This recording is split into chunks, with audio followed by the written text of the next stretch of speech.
Muy buenas tardes, ¿cómo están? Nos vemos hoy aquí en la entrevista y hablamos de un caso, de una historia de lucha, de justicia que continúa desde hace 48 años, desde ese momento que se inició. Es la de un vigués, José Humberto Baena Alonso, que fue uno de los últimos fusilados gallegos durante la dictadura, durante los finales de la dictadura franquista.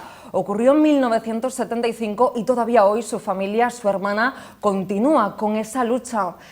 Flor Baena, muy buenas tardes. Muchas gracias por estar hoy aquí con nosotros. Buenas tardes. Y también tenemos con nosotros a Alberto Estevez, de Amnistía Internacional, de aquí de Vigo. Muy buenas tardes. Hola, buenas tardes. Flor, para todo el mundo que no conozca todavía este caso, que quizá solamente le suene, llévanos a esos días de 1975. ¿Quién era tu hermano y qué ocurrió en aquellos días? Bueno, mi hermano era un estudiante en Santiago, en una sentada que hicieron en las puertas de la universidad. Estudiaba Filosofía y Letras, pues no estaban de acuerdo con el rector por algunas cosas que hacía el rector y entonces hubo una sentada y hubo una redada y los detuvieron. Estuvo durante 2 meses detenido en la cárcel de Coruña. Hubo que dar una fianza para que saliera de 15.000 pesetas y después de eso salía suelto. La fianza no se la devolvieron y a pesar de haber salido suelto le quedaron antecedentes penales.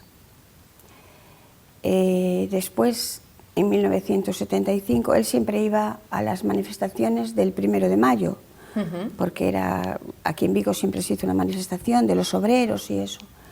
Pero en 1975, por razones personales, no pudo ir.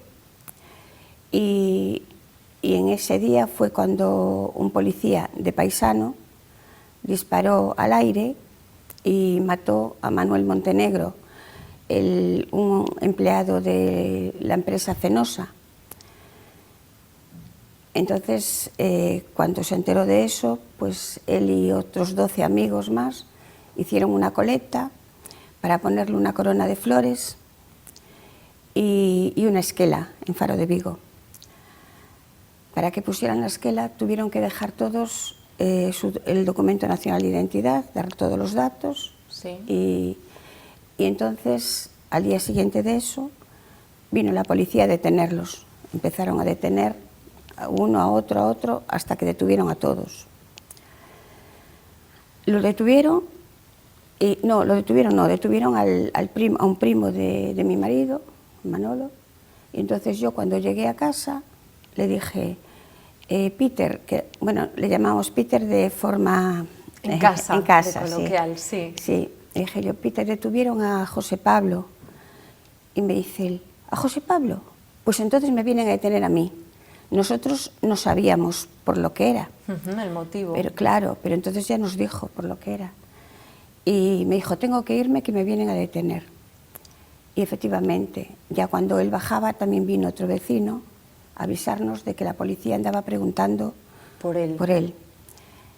Entonces se fue y se fue con su novia, que su novia precisamente el padre fue uno de los que denunció que andaba, vamos, que él era de derechas y no quería que anduviera con mi hermano.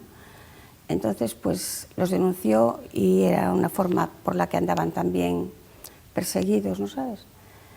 Entonces, bueno, unos amigos los ayudaron a los dos a llegar a Madrid. Los llevaron en un coche y fueron a Madrid y entonces estaban allá escondidos.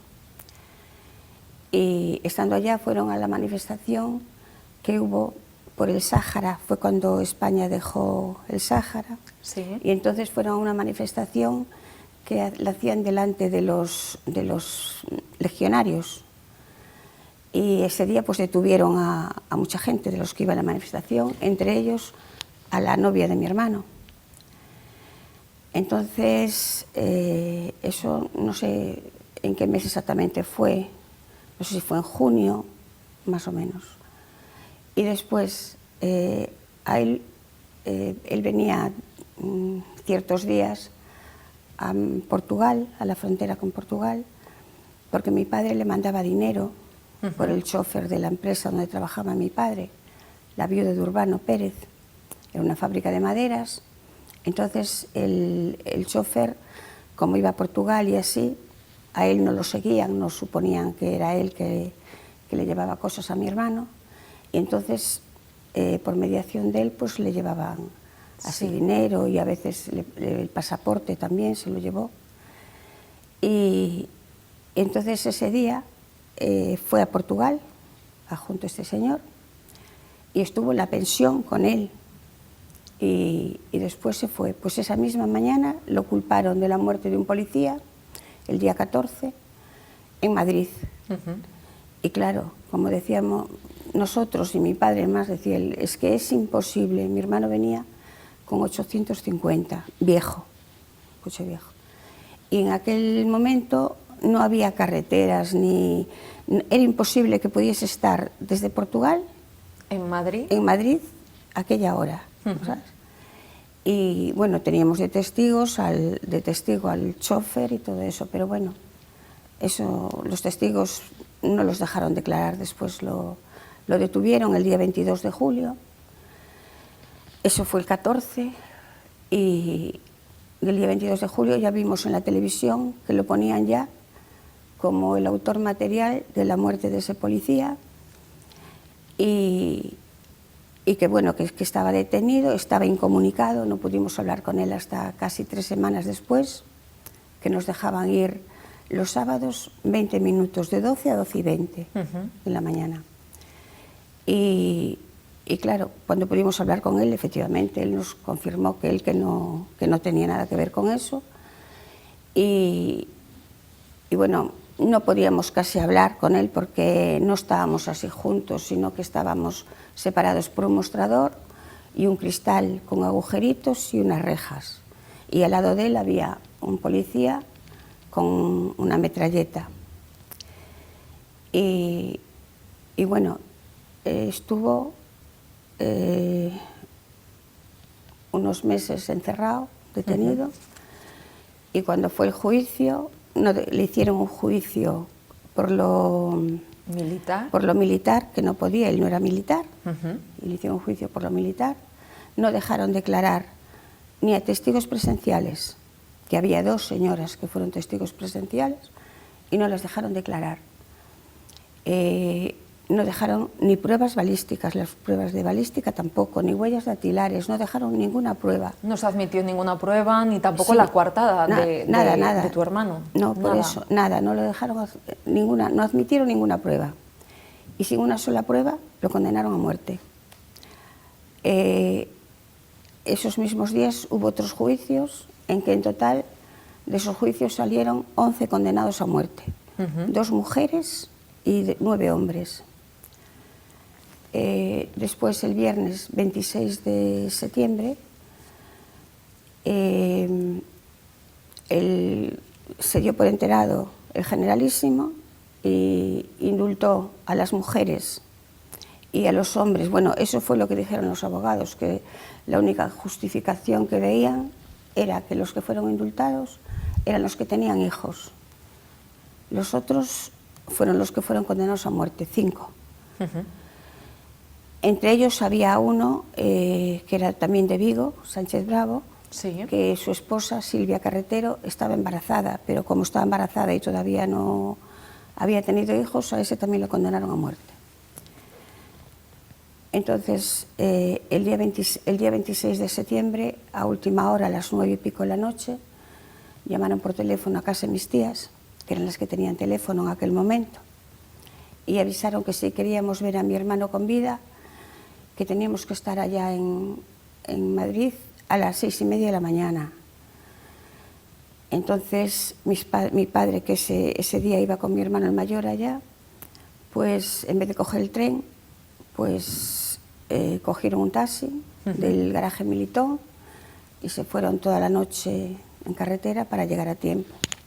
Llegaron a las 6 de la mañana y pudieron darle un abrazo, les dejaron abrazarlo.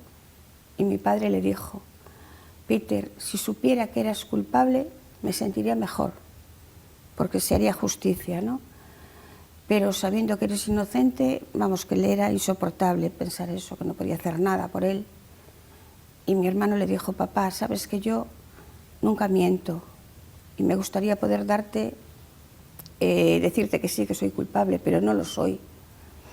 Entonces, bueno, era una cosa que ya lo sabíamos, pero todavía más, ¿no? Al decirlo él, pues más. Bueno, lo llevaron a Hoyo de Manzanares, a los familiares, a él y a dos más, a Sánchez Bravo y a... ay, no recuerdo el nombre del otro chico. Vladimiro Fernández Trabar. Creo que era Vladimiro. No me acuerdo ahora. Sé Pero bueno, en cualquier caso fueron... Sí, eran tres, sí. Eran tres. Sí, era un chico que era soltero, que no tenía familia, solo tenía un hermano que estaba en el hospital y estaba solo, vamos, en el mundo, por así decirlo. Entonces, los llevaron a los tres a Hoyo de Manzanares, no los dejaron subir a los familiares, tuvieron que quedarse abajo en el monte, escucharon las detonaciones, primero uno, después otro, el último fue mi hermano, a las 9:15 más o menos de la mañana, porque mataban a uno, limpiaban, y después iba a otro y así. Entonces después los llevaron al cementerio de Hoyo de Manzanares, a Sánchez Bravo no, porque lo llevaron para Murcia, que era donde estaba su hermana, Vitoria. Y entonces enterraron a mi hermano y a Vladimiro en el cementerio de Hoyo de Manzanares, porque a mi hermano lo íbamos a traer para Vigo, pero avisaron a mi padre que estaban haciéndose muchas concentraciones aquí en Vigo y que iba a haber mucho jaleo. Entonces mi padre dijo, bueno, pues no quiero que haya más muertes que las de él. Y entonces habló con los militares allí y le dijo si podía quedar allí 8 días, y a los 8 días se lo dejaban levantar para traer para Vigo. Y los militares le dijeron que ahora, ya después de muerto, que el cadáver que era de él, que no había ningún problema. Entonces lo fueron a enterrar allí y estaban los hoyos hechos, pero después el enterrador dijo que él que no quería ser cómplice de eso y que no los quería enterrar. Entonces mi hermano y algunos de los militares que estaban allí cogieron la pala y tuvieron que enterrarlos. A los dos que no... Bueno, después de 8 días, a la semana siguiente, volvió mi padre y mi hermano a Hoyo de Manzanares para pedir los permisos y todo eso, para traerlo para Vigo, así casi en secreto lo íbamos a traer, Sí. y para que no hubiera ningún jaleo aquí. Entonces, como tenían que embalsamarlo para traerlo, tardaban 2 o 3 días. Y entonces mi padre dejó todo pagado ya para traerlo y todo arreglado. Y él y mi hermano se vinieron y quedaron de que lo esperaban en Porriño a la semana siguiente a las 8:30 de la mañana. 8:30 de la mañana más o menos. Entonces el día del entierro iba mi madrina y mi hermano para casa de mis padres, porque ellas vivían en la Puerta del Sol, y mis padres vivían en la Avenida de Madrid, y se cruzaron con un coche de fúnebre, matrícula de Madrid, custodiado por la policía. Entonces, claro, mi madrina ya supuso que era mi hermano, y fue rápido junto a mis padres y le avisó de que seguro que lo llevaban. Fueron al cementerio, estaba todo Pereiro, todo tomado por la policía. El cementerio no abre hasta las 9 y algo, 9:15, 9:30. Y sin embargo, habían abierto el cementerio para enterrar a mi hermano y no querían dejar entrar a mi padre. Y mi padre dijo, mira, si no me dejáis entrar, me tenéis que matar, porque yo voy a entrar. Entonces, bueno, lo dejaron entrar, pero mi hermano ya estaba metido en el nicho, ya no pudo verlo, que nosotros queríamos verlo, porque mi padre decía, quiero ver si es él, que no nos lo fueran a cambiar, ¿no? ¿Dudabais, Flor? Sí, dudábamos de que, claro, en aquellos tiempos podían hacer cualquier cosa, aunque sea meterle piedras al ataúd. Y entonces, bueno, mi padre se murió siempre con esa espinita de no saber si era él que estaba allí o si lo habían dejado allá en Madrid, ¿no sabes? Mi padre se murió en el año 82, eso fue en el 75, duró 7 años más.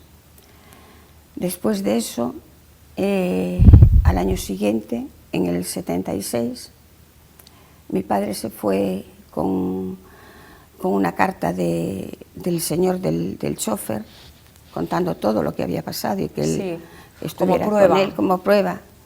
Y también llevó un informe que le hizo un investigador de Villagarcía, que pagara a mi padre para que averiguara todo lo que había hecho en aquellos días, ¿no sabes? Y también ese informe, y con la carta de una de las señoras de los testigos presenciales, Carmen, que viera cómo le disparaban al policía, y que claro, no las dejaron declarar, porque la persona que ella describía era completamente distinta a mi hermano.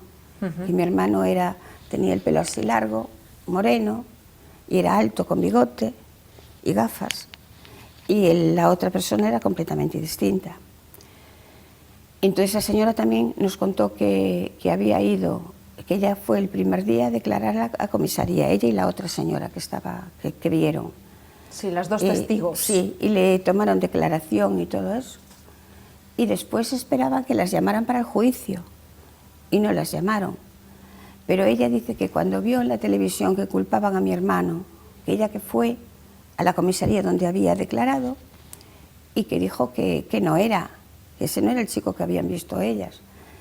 Y entonces que le hicieron pasar para un despacho en la parte de atrás de la comisaría, que estaba un señor que ella no sabía decir el grado, que dice que tenía galones, pero que no sabía decir el grado que tenía, ¿no sabes? Dentro de la policía, ¿no? Sí, dentro de la policía, en la parte de atrás. Y entonces dice que él estaba con un revólver así en la mano jugando, dándole vueltas así al revólver, y que le dijo, mire señora, váyase para casa, que están todos metidos en el mismo saco. Y ella, que claro, se quedó así un poco impresionada y se fue, pero que nunca pensó que lo fueran a matar, claro, ¿no sabes? Y entonces cuando fue que lo mataron, ella que tenía un remordimiento tremendo, entonces fue cuando habló con el abogado Baselga y le pidió la dirección de mi padre, y fue cuando le contó todo, ¿no sabes? Y bueno, así que llegaron al juzgado, por lo militar, vieron de qué se trataba y ya le echaron todo, le dijeron, no, esto no se puede tocar, dijeron a mi padre. No lo aceptaron. No quisieron verlo siquiera, ¿no sabes? Eso fue en el año 76. 77. No, 76. 76, un año después de bueno, menos de un año, sí.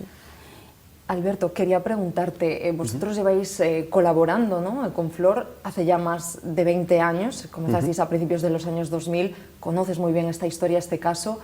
¿Qué le ves? ¿Qué características le ves? Es un caso inédito, diferente de, por ejemplo, los otros hombres, las otras personas que en esa fecha también fueron ajusticiados. Bueno, tiene sus especificidades, ¿no?, sus características concretas que, como Flor destaca, pues llama mucho la atención, ¿no?, el hecho de que fuera acusado de un delito que no había cometido. Los juicios fueron injustos, las 11 personas que fueron condenadas, todas ellas fueron sometidas a torturas, a malos tratos. Fue un juicio injusto y digamos que lo bueno, haciendo un salto temporal, ¿no?, de todo eso que Flor, la familia, hizo en el año 76, sí, lo complementó a partir de los años 2000 con un trabajo que hizo una abogada que era amiga de la familia. Y digamos que es un caso inédito porque hizo algo que nadie había hecho hasta entonces, es decir, recurrió primero ante la Sala del Supremo de lo militar, recurrió después ante el Constitucional, el fallo, la condena que se había impuesto a Jesús Humberto. Como el Constitucional dijo que bueno, en aquellos momentos España no era parte del Pacto Internacional de Derechos Civiles y Políticos y tampoco del Convenio Europeo de Derechos Humanos, pues hasta el 78 no fue así, sí. Pues entonces no se podían aplicar las garantías de un juicio justo y no podía modificar la sentencia. Igualmente esos recurrieron al Tribunal Europeo de Derechos Humanos, a Naciones Unidas, salió fuera al de comité, España el caso. Sí, llegó al Comité de Derechos Humanos, que es el organismo que vela por el cumplimiento del Pacto Internacional de Derechos Civiles y Políticos. Y los dos, tanto el Estrasburgo como Naciones Unidas, dijeron que no eran competentes para este tipo de casos. Bueno, entonces digamos que el periplo judicial que llegó hasta Naciones Unidas, a lo largo de una serie de años, entre el 2002 y 2007, si no recuerdo mal, Flor, corrígeme si me equivoco, pues eso es un caso inédito. Nadie más ha hecho ese periplo judicial en España, ¿no? Que es una vía que permite, como decías antes, la Ley de Memoria Democrática aprobada hace 2 años, establece la posibilidad de presentar recursos y, de hecho, en el artículo 5, después de un trabajo muy fuerte de Amnistía, junto a Flor y de otras organizaciones de memoria, pues conseguimos que se anularan algo que los juicios injustos como el de Sos Humberto, ¿no? Eso es un logro muy importante. Los juicios son nulos y se declararon nulos, la nulidad de los juicios, que eran injustos, ¿no? De toda la época de la Guerra Civil del franquismo, ¿no? Digamos que el caso de Sos Humberto cierra esos 36 años, 39, sí, de numerosos juicios, miles, estamos hablando de miles de personas condenadas en situaciones similares, ¿no? Pero digamos que la parte positiva de ese caso inédito que tú planteabas es que hemos conseguido, después de muchísimo trabajo, que los juicios se hayan declarado injustos. ¿Qué ocurre? Que a Flor, con toda la razón, eso no le llega. Y está pensando en plantear una de las medidas que prevé la Ley de Memoria Democrática, que también incluía la Ley de Memoria Histórica, pero en la opinión de Amnistía Internacional es insuficiente, es una declaración de reconocimiento de víctima de las personas o las familias afectadas por violaciones de derechos humanos graves, tanto de la dictadura como de la guerra civil, de las dos. Entonces, están emitiendo unos certificados que no tienen ninguna validez más allá de un reconocimiento personal de, oiga, usted le declaró víctima. ¿Qué ocurre? Eso está bien, es un reconocimiento, pero no es un reconocimiento del Estado de, como dice Flor, y tú lo explicas mejor que yo, sí. Tú dices, mi hermano fue asesinado, y yo quiero que el Estado reconozca que fue asesinado por el Estado, porque en aquel momento que solo había una televisión y que los medios de comunicación estaban controlados, en todos los medios salió, Sos Humberto es culpable de asesinato. Es una persona que fue ejecutada por el Estado con un error judicial y el Estado debe reconocer ese error y debe repararlo. No solo anular el juicio, que ya lo ha hecho y está bien, y está muy bien, y probablemente ahora Flor está haciendo los trámites para hacer 2 cosas. Uno, por un lado, pedirse el reconocimiento de víctima, pero que el Estado vaya más allá y le pida perdón públicamente a los ejecutados en el 75 y a todos los demás, pero en este caso, concretamente, tú quieres que te pida eso es lo que perdón. buscas, ¿no, Flor? Claro. Ir un pasito más allá y que se restituya el honor de tu el hermano. honor de mi hermano. Si es que yo quiero que, igual que en aquella época, de buenas a primeras le dijeron que era un asesino, sí. Pues ahora quiero que reconozcan que fue un asesinado, no un asesino, y que lo digan públicamente, porque en aquella época salió en todos los periódicos y la televisión la única, como dice Alberto, que había, Sí. que era un asesino. Pues yo ahora quiero que reconozcan públicamente que fue un error y que fue asesinado. ¿Qué significaría eso para ti, Flor? Cerraría estos casi 50 años de lucha, de periplo, sí, ¿no? Es una cosa que se lo debo, porque además mi padre estuvo luchando los 7 años que vivió para poder hacer, vamos, Sí. que lo reconocieran, pero en aquel momento no se podía ir más lejos. Y después mi madre también lo intentó hasta el año 2002. En el 2002 pues fue cuando murió y fue cuando cogimos nosotros un poquito las riendas del caso. El testigo, sí, Sí. gracias a Alberto de Amnistía, que nos ayudó muchísimo y nos decía los pasos más o menos que teníamos que dar. Yo creo que es importante también reconocer el trabajo de todos los amigos y las Sí, organizaciones, sí, la Asamblea sí. Toda de Vigo, Sí, todos nos apoyaron y toda la muchísimo. gente, los amigos de Sí, Peter, sí. que todos los años hacen Un acto, ¿no? En Efectivamente. Pereiró, De reconocimiento. sí. El día 27 de septiembre, todos los años, desde el principio, que mira que al principio era un poco peligroso, Sí. y todos los años, el 27 de septiembre a las 6 de la tarde, están en Pereiró y le hacen un acto. No fallaron ni un solo día, ni un solo año, vamos. Y siempre siguen recordándolo. Y eso... Es muy importante, porque mantener esa... Digamos que hay dos cuestiones que dicen las normas internacionales de derechos humanos. Por un lado, hacer justicia, Sí. reconocer la verdad y reparar a las víctimas, que eso incluye no solo medidas de restitución hasta donde se pueda del honor de la persona afectada, en este caso de Peter, pero hay miles de cosas que se podrían hacer. El Ayuntamiento, por ejemplo, el año pasado, en el Día de Difuntos, puso un... no sé, fue el primer año claro, que lo hizo. Sí. Pero bueno, sin contar con la familia, ¿no? Hubiera sido estupendo que hubiera sido de una forma más coordinada. Pero bueno, es algo positivo que lo hicieran, ¿no? Hablando se mostraba de él allí en la Pereiró, última carta sí. que Peter había mandado a la familia desde la cárcel. Y bueno, ese tipo de cosas son importantes, pero se puede ir más allá, no se pueden hacer muchas más cosas. Y sobre todo, y en esa tesitura está ahora Flor, es conseguir que el ministerio correspondiente, en este caso de Memoria Democrática, con el de Justicia, pues hagan el reconocimiento de víctima, y el gobierno, que en octubre tiene que hacer está así en la ley de Memoria Democrática, un acto para todas las víctimas. Normalmente en estos 2 últimos años que se ha hecho, pues hay mucha gente que era pues, sobre todo de las organizaciones de Madrid y tal. Bueno, pues queremos que se amplíe un poco y se haga ese reconocimiento. Además, un gobierno como España, que está muy comprometido en la lucha contra la pena de muerte. Hay una comisión internacional que tiene la sede en Madrid. El gobierno sabe que la pena de muerte es un castigo cruel, inhumano y degradante, es la forma extrema de tortura, y debería de dar ese paso adicional, y en esas estamos, para que Flor reciba ese reconocimiento y esa petición de perdón. Esperamos que a finales de octubre, ¿no? El 31 de octubre. Tenéis esperanza, ¿no?, de que eso se logre, de que Estamos eso pase. haciendo las gestiones necesarias para que eso sea una realidad. Está muy en el aire, está muy pendiente y no hay nada cerrado. Estamos trabajando en ello, pero como decía el otro, ¿no? Hace años. Pero bueno, haremos lo posible, no solo desde Amnistía, sino desde otras instancias. Estamos intentando que el gobierno mueva activamente este tema y hay una segunda pata que es muy importante y que eso está fuera de la ley de memoria, bueno, lo permite la ley de memoria democrática, pero es el test, ¿no? que va el examen, digamos, la prueba que va a darnos el grado de eficacia de la propia ley. Y es la presentación se están presentando, la idea es al menos 100 querellas por torturas en España, porque la tortura es igual que la desaparición forzada, ¿no? Las personas que están en las fosas comunes. Sí. Esos son 2 delitos, de acuerdo con el derecho internacional, que son crímenes de derecho internacional imprescriptibles, es decir, que no prescriben, son permanentes. La tortura y la desaparición forzada.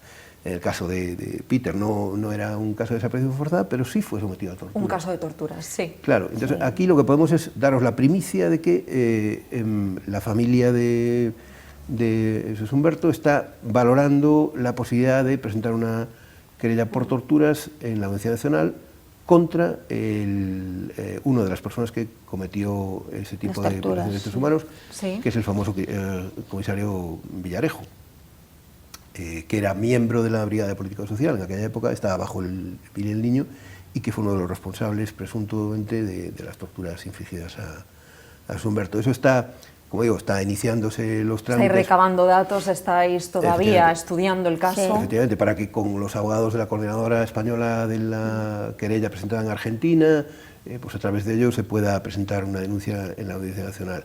¿Por qué? Pues porque, como decía antes, el delito de tortura es un delito que no prescribe y que porque es que hay muchísimos torturadores de la época de los finales del franquismo, porque lógicamente por cuestión biológica los anteriores no están vivos, pero algunos siguen vivos y deben rendir cuentas porque eso es un delito de lesa humanidad. Estamos hablando de un crimen de lesa humanidad.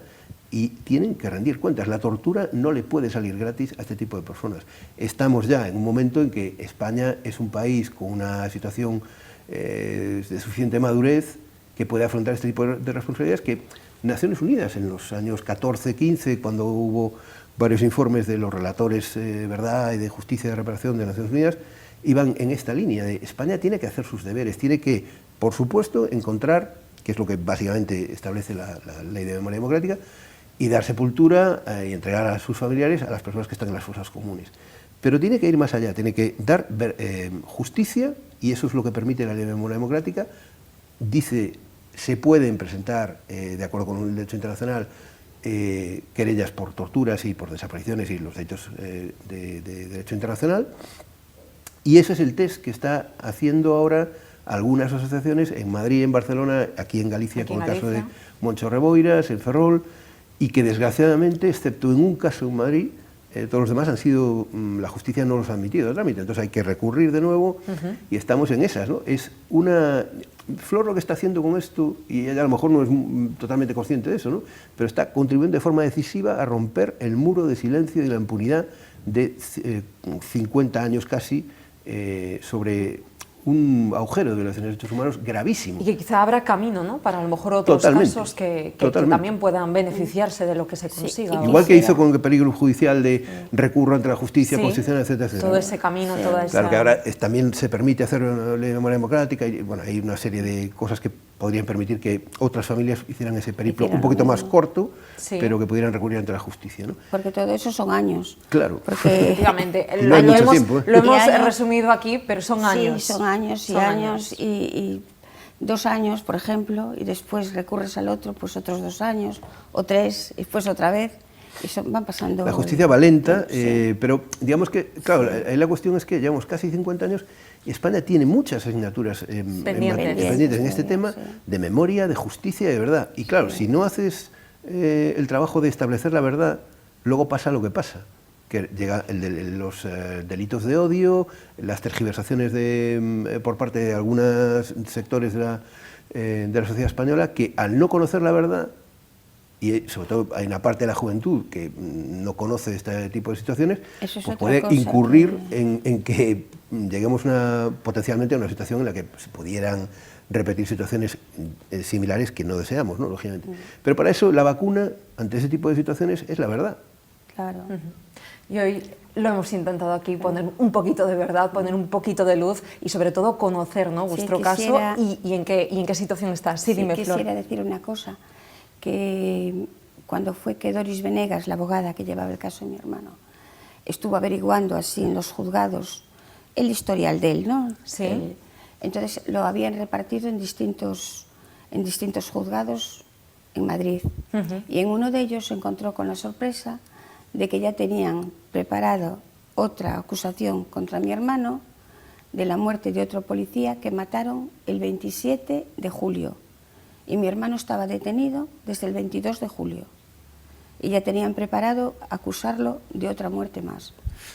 Es curioso, ¿no? Digo que es como hacían las cosas así. Sí, cómo se movía, ¿no?, el sistema, cómo funcionaba. Sí, y también solo... que...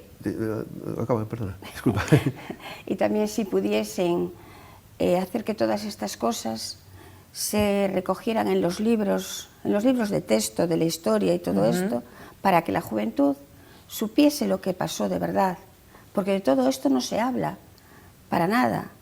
Yo tengo ido a charlas a la universidad y los chicos no tienen ni idea de todo esto que pasó. Y a Santa Irene, donde Santa Irene también, donde él estudió y todo. Y es que no saben para nada, no les suena. Entonces algunos dicen, ay, le voy a preguntar a mi padre. Claro, pero es que todo esto ya debía, es historia, ya debía... haberse contado antes. Ha contado antes, porque hace casi 50 años. Tenían tiempo para ponerlos en los libros y todo eso. Es una cosa que me gustaría conseguir, vamos, que... Pues a ver si aquí en la entrevista lo conseguimos un poquito. Estaremos pendientes de vuestro caso y de lo que vais consiguiendo. Muchísimas gracias, Flor Baena, por estar hoy con nosotros, y también a ti, Alberto Estevez, de Amnistía Internacional. Muchas gracias. Gracias a vosotros. Y a ustedes también muchas gracias por estar ahí un martes más aquí en la entrevista. Recuerden que pueden volver a ver este programa en televigo.com, en nuestra página web, o también a través de nuestras redes sociales. Gracias.